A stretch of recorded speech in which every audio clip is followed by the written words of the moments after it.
السلام علیکم ورحمۃ اللہ وبرکاتہ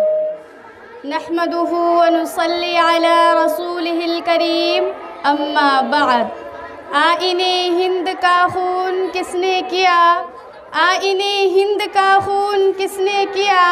اسے حساب دینا ہوگا جس نے کیا۔ جناب حضرت ناظم و محتمیم صاحبان، معلمین و معلمات، مہمان خصوصی اور میمونہ للبنات اسراحہ کی شگفتہ پھولو، آج 26 جنوری یوم جمہوریہ کا جشن منانے کے لیے ہم سب یہاں جمع ہوئے ہیں۔ دل کی گہرائیوں سے آپ تمام کو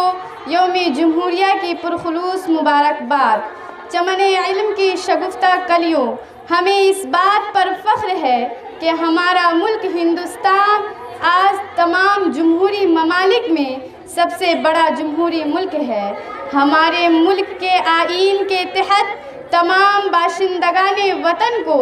مذہبی آزادی فراہم ہے۔ ہر شخص اپنے دین و مذہب، مسلک و منہج اور ریتی رواج کے مطابق زندگی گزارنے میں خود مختار ہے، مگر افسوس صد افسوس کے ساتھ یہ کہنا پڑ رہا ہے کہ آئین ہند کے مطابق حلف لینے والے ارباب اختیار اپنی طاقت کا غلط استعمال کر کے ملک کے آئین کی دھجیاں اڑا رہے ہیں۔ دلتوں پر ظلم، عیسائیوں کے چرچ پر حملے، مسلمانوں کی مسجدوں، مدرسوں اور وقف جائیدادوں پر ناجائز قبضہ کر کے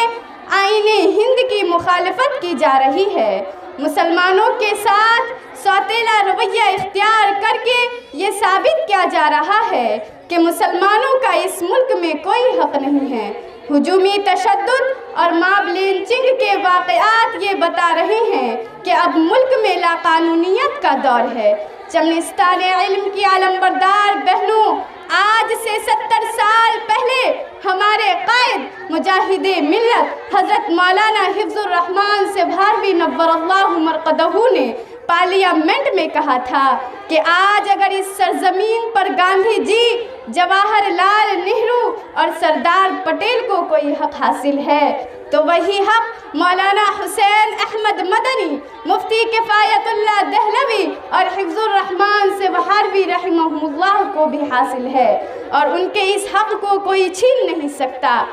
اسی کی اتباع کرتے ہوئے یہ حقیر طالبہ آسیہ خاتون بنت رحمت علی، مہد ام المومنین میمونہ للبنات اسراحہ دربھنگہ بہار کے اسٹیج سے یہ کہتی ہے کہ آج اگر اس ملک میں ہمارے وزیر اعظم نریندر مودی اور وزیر داخلہ امیت شاہ اور RSS چیف موہن بھاگوت کو کوئی حق حاصل ہے تو وہی مولانا ارشد مدنی، بیرسٹر اسد الدین اویسی، مولانا محمود مدنی، مولانا خالد سیف اللہ رحمانی، مولانا سلمان حسینی ندوی، مولانا خلیل الرحمان سجاد نعمانی، مولانا احمد ولی فیصل رحمانی، سید سعادت اللہ حسینی وغیرہم کو حاصل ہے۔ یہاں تک کہ اس حقیرہ کو بھی اور کشمیر سے لے کر کنیا کماری تک ہر گاؤں میں رہنے والے ہر عبداللہ اور عبد الرحمن کو حاصل ہے، اور اس حق کو کوئی چھین نہیں سکتا۔ میری پیاری بہنوں، میں اپنی بات مرحوم جناب ڈاکٹر راحت اندوری کے شعر پر ختم کر کے